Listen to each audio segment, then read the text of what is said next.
Hey Scott, very nice to meet you again. Hi, Fabian. Good to be here. Thanks for having me.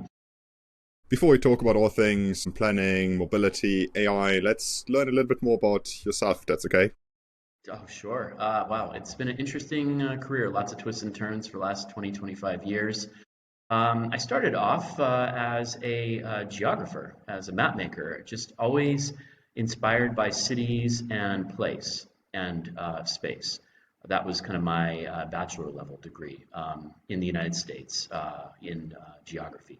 I went on to become an urban planner, and I was an urban planner for many years before basically kind of migrating into the world of mobility. Mobility, and now we're speaking about AI.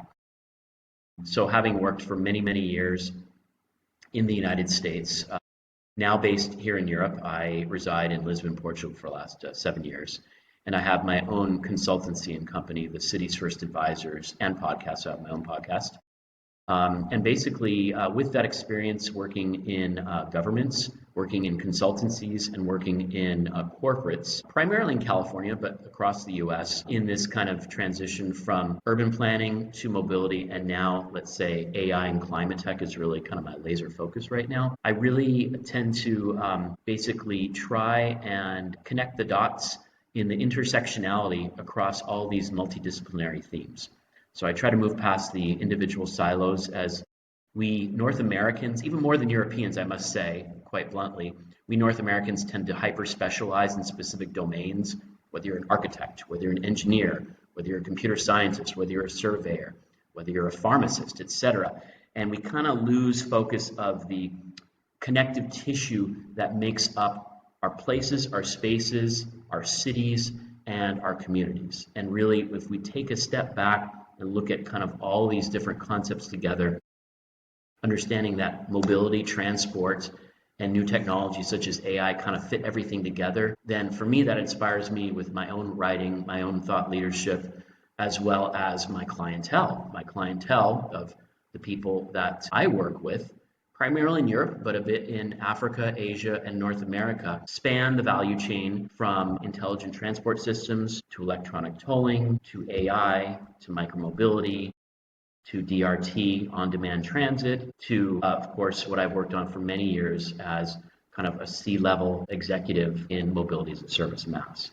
And of course, with many, many different OEMs of which I've been employed in the past by PSA Group, which is now Stellantis. I know you're with Jaguar Land Rover, and really kind of that interface of technologies and, let's say, use cases, especially the last 6 or 7 years as we move past multiple hype cycles in mobility, urbanism, kick scooters, bike share, and now here we are in AI, and how that influences the funding landscape as well as how founders and innovators bring products to market. So I'll pause there, but yeah, that's kind of what inspires me. That's how I got to the City's First Advisors. I like wearing many hats. I like working on multiple projects and tasks at the same time. So versus doing one task at a time, which I did earlier in my career. So by juggling these multiple clients, one, it makes it more interesting for me, and two, I think I can be more impactful in this intersectionality of these themes that feed it across one. No, thank you so much, Scott. Sounds like you also enjoy keeping yourself busy. Yeah. So to dive into sort of the first section of our conversation, which is sort of vaguely structured around urban planning and our current mobility landscape, let's maybe start by unpicking the role urban planning plays in our current mobility landscape. And then you mentioned in our brief pre-chat what SUMPs are and why they matter.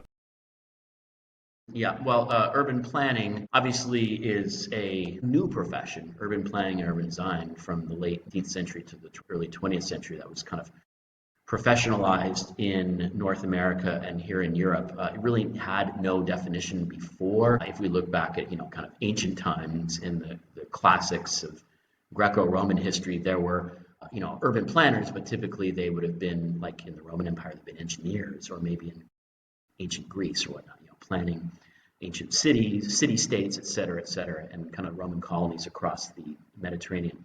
But fast forward to the last maybe 100, 150 years, starting in around the mid 19th century, kind of between the two industrial revolutions. Or if we think about the second industrial revolution, which started at the peak of the power of the British Empire, the Victorian age, around the 1840s and 1850s, we saw kind of a convergence of technologies that were impacting cities, where basically the mechanization, the industrialization of processes, factories, machinery, assembly lines, etc., and this shift towards kind of the relation of labor and capital. If we look at, political structures, whether it be capitalism or Marxism, all these things were happening in the 1840s and 1850s.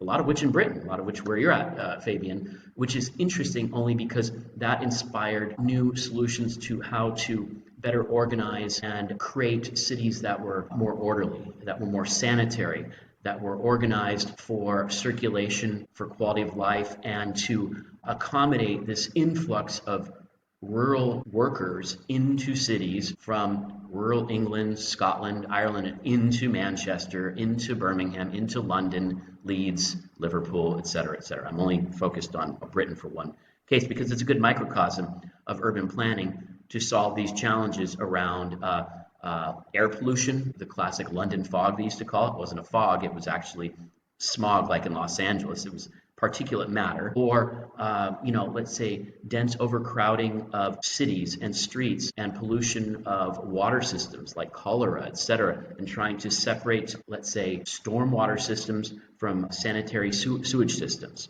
to create better public health. So public health as well as overcrowding, all these issues led to new schemes to reorganize city centers. So we saw a lot of this stuff happening at the same time in urban planning in London and then in Paris too. If we look at Paris across the English Channel, a lot of the work under the charter of then, I forget which French empire it was at the time, but it was the Emperor Napoleon III and his chief of construction, Baron von Haussmann, who basically reorganized all the center of Paris into what we know of all the boulevards today, the Champs-Élysées, the Arc de Triomphe, everything, etc. So moving away from the medieval urban core and the old kind of city plan, the old organic street network, into something that was much more Baroque and much more radial, so kind of the radial city. And this was meant for multiple purposes, one for sanitation, for better organization and control, but also for military and political purposes.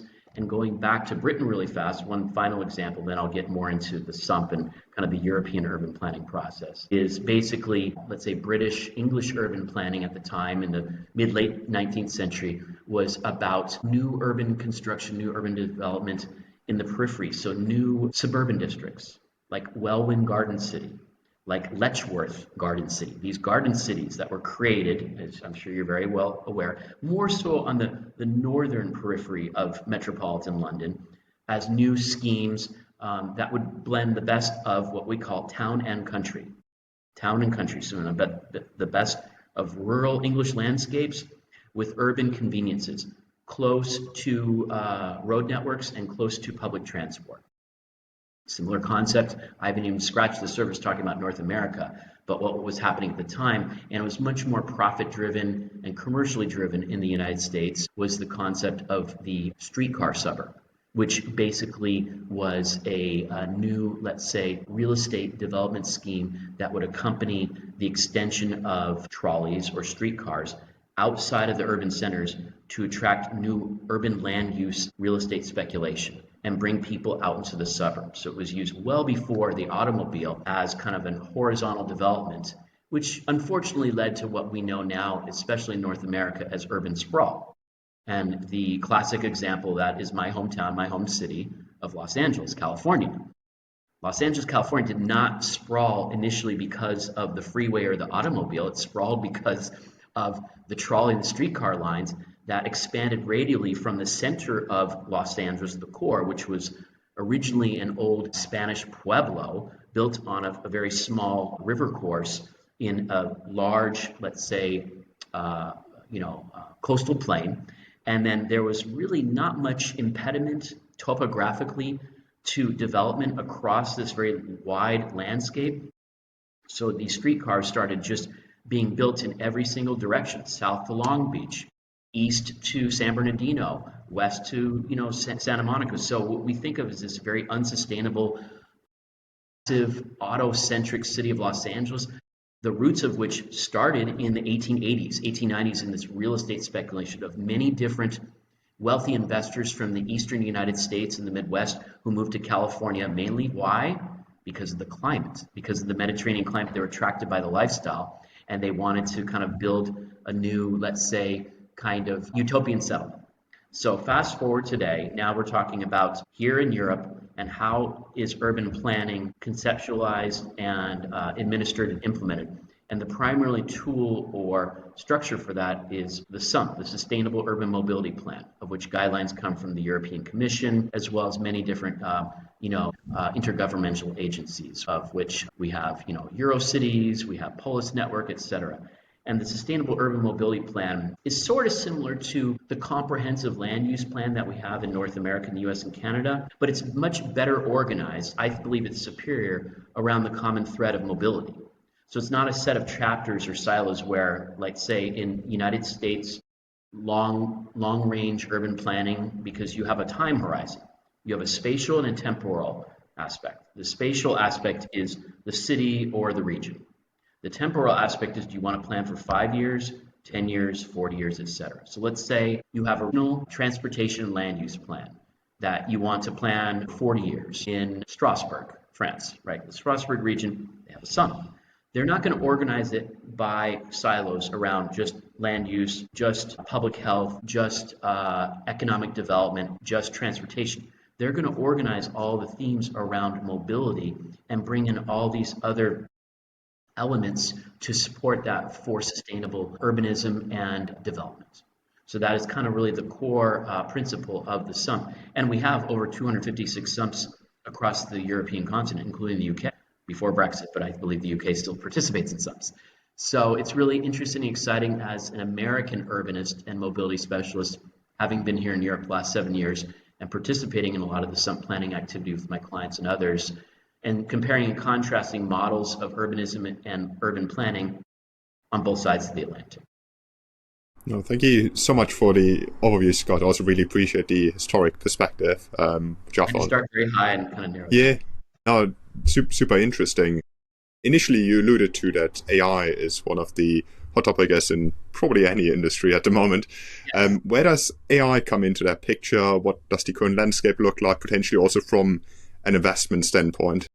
Okay, so I personally sit as one of the founding members of Urban AI, which is a think tank based in Paris. And we conceive and come up with many different white papers, trainings, and plans around the use of AI specifically for mobility, urbanism, and urban planning. There's even a new training series around the use of AI for urban planning. So in terms of where AI is now today in 2025 related to, like, say, the use cases of mobility and urban planning, it's quite interesting. It's still in its infancy. There's still much work to be done. But in terms of delivering value related to kind of using large language models and ChatGPT and other tools to generate new visualizations, to generate new urban planning scenarios, as well as to support a lot of the work related to investment in pilot projects within the mobility landscape, primarily more so around freight as well as logistics and commercial mobility, is really kind of where AI is being used as an optimization tool for the better placement and location of shared mobility hubs, for delivery parcel type of services, and to be able to save costs by using machine learning to understand the spatial landscape and patterns of consumer and operational behavior to generate a higher return on investment. And what I mean by that is using AI tools through kind of better optimization and planning. So planning for the future, but optimizing existing operations. So let's use an example now. So we talked about urban planning scenarios using AI for visualizations of maybe a town center scheme. So, you come up with a photorealistic scenario. There's many tools out there that allow you, using AI through kind of visual libraries and typing in keywords, to come up with different renderings. before and after. Before, very autocentric, very ugly parking lots, city street with minimal kind of pedestrian activity. After, street furniture, plantings, you're greening the public space, mixed uses, a much more kind of living street. Or to quote kind of the Dutch term, which is called woonerf, W-O-O-N-E-R-F. In Dutch is a living street. It's a street meant for seniors, meant for children, meant for automobiles, meant for cyclists, meant for animals, meant for everyone. It's meant for everyone to kind of live and cohabitate.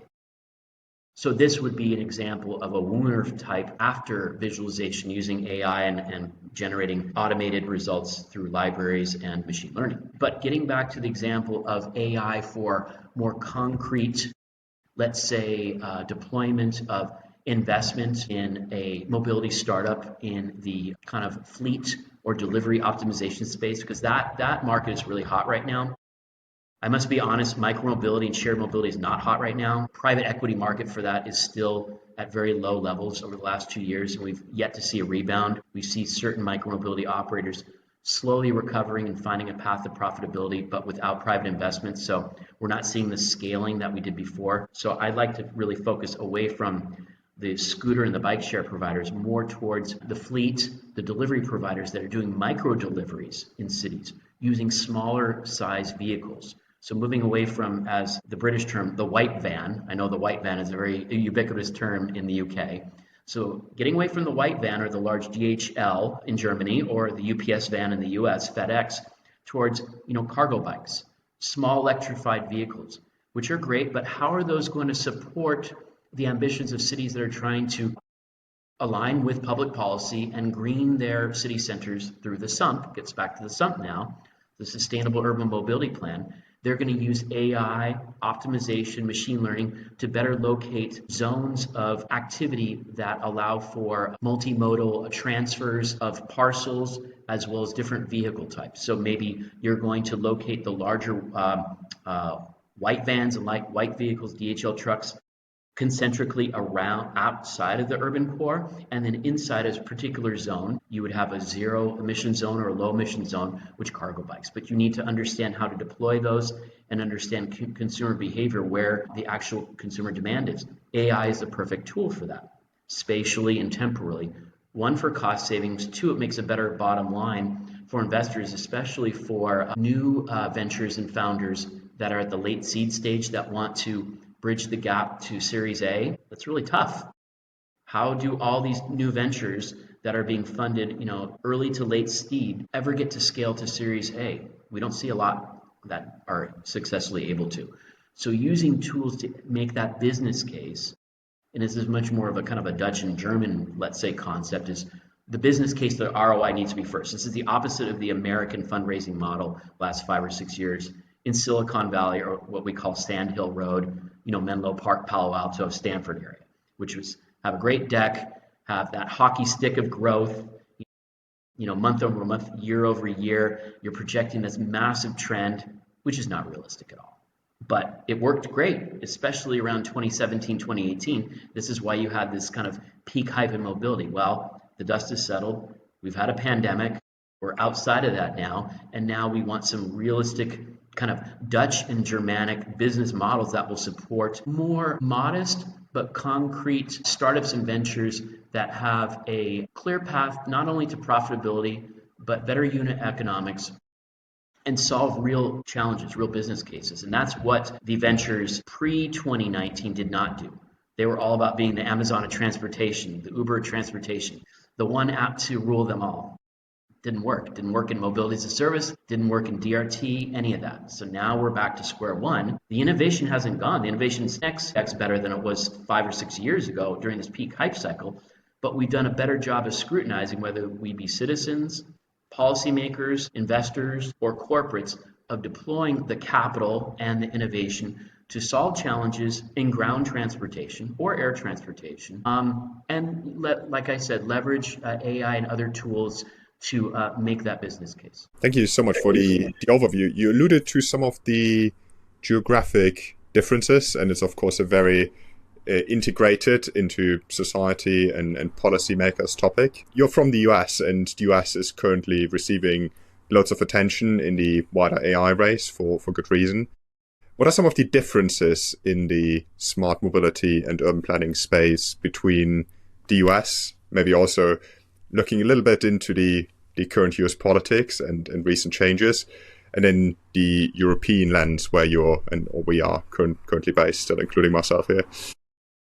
Well, if we talk about kind of the race to AI and the investments, as well as how that translates to different, manifestations or deployments in an urban planning setting, we'll start kind of between the US and Europe, but we must not forget what's happening in Asia right now, of course, too. Because in reality, from a geopolitical and a macro perspective, kind of the, let's say, either competition or innovation of AI is really happening between East Asia, China, and other markets, and the US. And Europe is unfortunately in a position where I don't want to say it's playing catch up, but it's in a position where it's going to have to reorganize its assets and its innovation in a more collective continent mindset. Because again, let's not forget the European Union itself, not including the United Kingdom, which is 44 million people. European Union itself has 450 million people, so it's almost twice as large as the United States. People forget that. People think, well, it's 27 member states, all of which are very small. They can't agree, they can't organize. But if we think of it in unity, it's almost 2x the United States. And in terms of level of innovation, investment, and let's say capital deployed in this sector, there's no reason why it cannot, let's say, compete or trade or be at a peer level with the US and China. But let's kind of pause for a moment there. Just focusing on between Europe writ large, not an individual company, but the European Union, and I'll have to go pre-Brexit. I'm going to have to say European Union plus UK versus the US in this space. It's interesting because let's put it this way. In the AI landscape, obviously we know there's probably 100x more capital available, deployed, and ready in the United States, especially in certain core regions such as Silicon Valley, Los Angeles, Austin, New York. Detroit's becoming a new emerging center of investment and startup. Boston. It was Miami during the crypto bubble, but that's kind of declined, and a few other centers. And this organization and this concentration of capital for AI applications makes it a natural magnet for startups, investors, founders. So this is cliche. We all know this. Here's the problem, though. The problem, though, is the U.S. has a very strong disadvantage for the implementation, deployment of said technologies to solve real-world problems. So now let's move east of the Atlantic, back here to Europe. Europe is the prime proving ground and, let's say, test bed for these types of solutions because of the level of urbanism, of density, of public transport, of mixed uses, of pedestrian access, etc. So the complexity of the European built environment is so much, one, it's more historic, so that's a huge advantage for Europe. But two, because of that, it's the best, let's say, proving ground and context and setting for these types of innovations in mobility and urbanism in the AI sector, of which are receiving massive billions of dollars of capital from US VCs, that really Europe should be at the center of this revolution in AI for urbanism and mobility. It really should not be the United States. It should be here. American cities do not lend themselves well to this type of proving of use cases at scale. Sending a bunch of Waymo, autonomous vehicles in a fleet of 100 or 200 in Chandler, Phoenix, Arizona, or San Francisco, California, or they're launching in, Austin, Texas, or a range of other cities, is not going to train their models well enough at scale that they can remove the human. Unless we think about these types of technologies, whether it's autonomy, AI, etc., in dense, complex environments, it's not going to be real.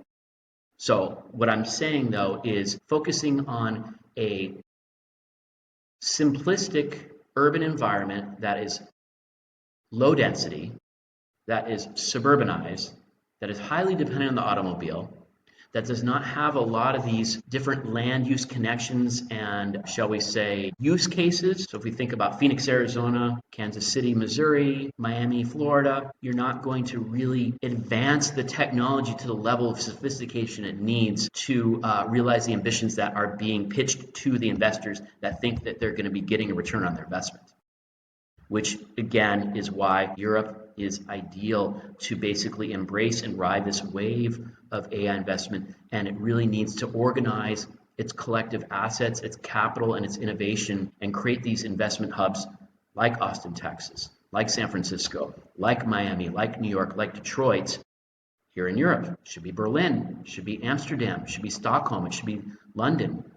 These, and it's a bit on the surface, but it's a missed waste opportunity. Because we have the people, we have the wealth, we have the GDP, we have all the ingredients to compete again on par with the US and China in this space, but it's not happening. Just on that last point, exploring this a little bit deeper, eventually a little bit of what I always say, I guess, in the dating world, never talk about religion or politics, but looking at politics here a little bit. From your perspective, what are some of the implications for specifically these types of organizations in Europe with the recent, I guess, political changes in the US with the Trump election, etc.? And then as far as you have a perspective on that as well, especially over the past sort of 2 to 3 weeks, there has been lots of hype around AI innovations coming from Asia. From specifically, there was a lot of discussion around China, but it's not just China. It's also from Dubai, from Japan, lots of interesting organizations. Do you think, given that in the AI innovation space, there isn't currently a lot of hype and buzz in Central Europe, that this is a realistic trajectory? Well, I think there is an ambition and then there's reality. And I think that we're working in kind of either a crisis or reactionary mode to a lot of the clickbait and a lot of the headlines, or what they're calling it's in sports or basketball terms, what the Trump administration is doing right now. Is what they're calling flood the zone. They're flooding with a bunch of different executive orders and mandates and confusing the opposition party, which in the US is the Democratic Party. So just that's the political context, what's going on right now. Or throwing enough stuff against the wall and seeing what sticks. That's an American kind of saying. So putting that aside, where does that leave Europe, and then how is its relationship with the US, North America, and Asia? And I've been seeing tracking a lot of activity on social media and reading already some interesting articles and policy papers recently. And it's coming back to actually what Emmanuel Macron talked about 2 or 3 years ago, albeit he was talking about the military industrial complex, and he was talking about kind of geopolitics and his actually aversion to NATO. But what he mentioned, a term which resonates, and I've been hearing this more and more, is around the concept of strategic autonomy. The strategic autonomy, but not necessarily for the military-industrial sphere, but for the technology and innovation sphere in Europe. And this is waking a lot of people up to the fact that really this is now a time of crisis, but it's a time of opportunity. And let's reassess our assets and our liabilities. It's like doing an audit on your accounting health. And let's look at what we have and what we can reorganize together. And I believe that this is a period where we're going to see a bit more push towards strategic autonomy in Europe and the collective nature of investments at the EU level and at the national level to serve as not necessarily a counterpoint to the US and the threats of a trade war, but to focus on the future of building out that concept of strategic autonomy. Not in a negative, but a positive, because one, it's sustainable economically, socially, politically, environmentally. And two, it really creates this kind of pole of innovation that will essentially be a network effect. And by doing so, it will focus Europeans inward to start investing in investments here. It will create larger VC funds, larger ecosystems, and then you'll have positive externalities. And this will translate well for the AI sector or whatever innovations come next on the horizon. And I think it's important only because by focusing on this, for an example, you have a founder here in Lisbon, Portugal. You have a founder that's bootstrapping in Ljubljana, Slovenia, or in Potsdam, Germany. And, they've been bootstrapping, maybe they got a series round, but they figure, hey, the only way I'm going to make it big is to go to the US and go to an incubator in Silicon Valley, or at least go to London or New York, whatever.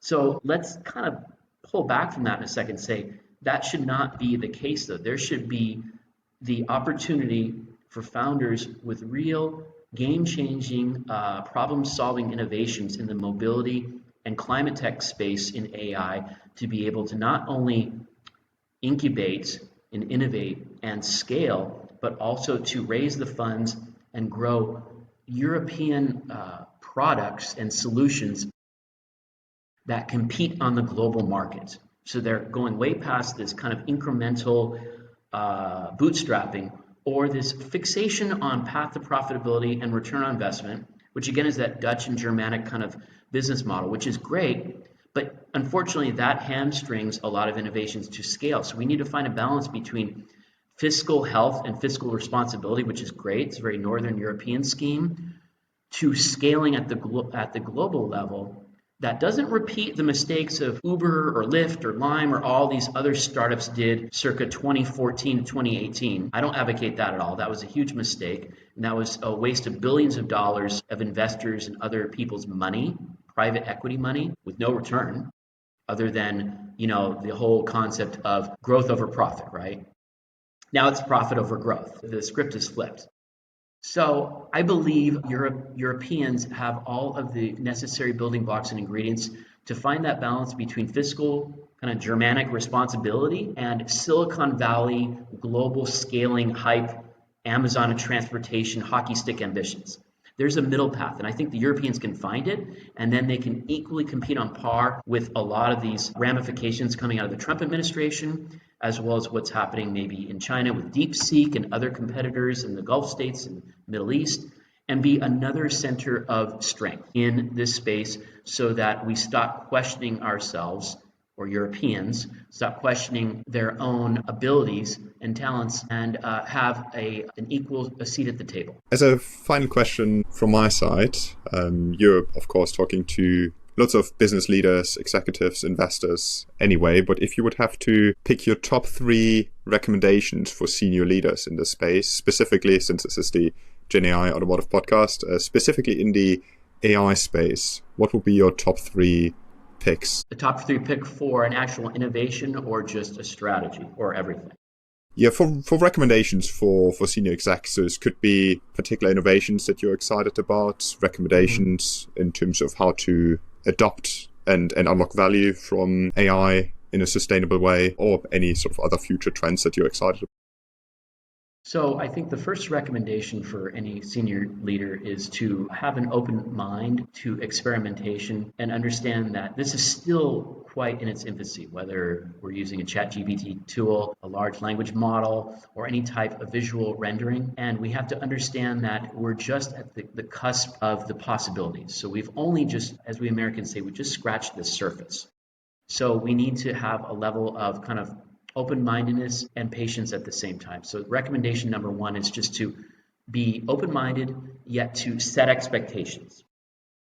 Recommendation number 2 is we need to move past the hype of what we're hearing from, whether it's OpenAI, or whether it's Elon Musk, or whether it's the Trump administration, or whether it's coming from DeepSeek or whatever. And we need to really focus on our own business processes and utilize AI to make what we have better, not chase this, let's say, silver bullet or this shiny object, but utilize what is currently on the market right now or what's about to be launched and try and incrementally. So the second recommendation is incrementalism. First recommendation is kind of an open-mindedness. Second recommendation is incrementalism. And layer that into existing business processes. So you don't have to lay off 100 people in your HR department, your IT department. Try it out and see how it creates a better value proposition versus jumping headlong or using this as a means to lower your labor costs, which again, many American companies are notorious right now. That is not a business case. That's just a matter of pure profiteering. So we need to, and they're basically using AI as a Trojan horse or an explanation for slashing workforces. And in reality, that's not what's at play. What's at play is it's being used as a cover for something different. And then finally, I would say for any leader in this space to be understanding and cognizant of everything is pertaining to this real focus on decarbonization as well as sustainability. So, with a lens towards what we call climate tech, I believe that organizes all these different pillars of innovation, whether it's mobility, whether it's urban planning, whether it's transport, et cetera, into this view of decarbonization of our planet as well as our spaces. And I think any innovator or leader in this space will agree that utilizing AI to align with the innovations in climate tech, I believe, would be something that not only is on par with how the landscape is evolving, but two, it's better corporate stewardship as well as responsibility. And three, I believe that it's really what's next on the horizon. So we're seeing massive activity in the private equity market in this space. So it would do in the best interests of corporate leaders to at least align with those objectives or restructure their business policies or their processes or investments around this space, because I believe that that is really where we are headed the next five years plus. Thank you so much, Scott. That's been a fascinating conversation. Really appreciate you making time for this today. Thank you very much. Thank you, Fabian. It's been a pleasure.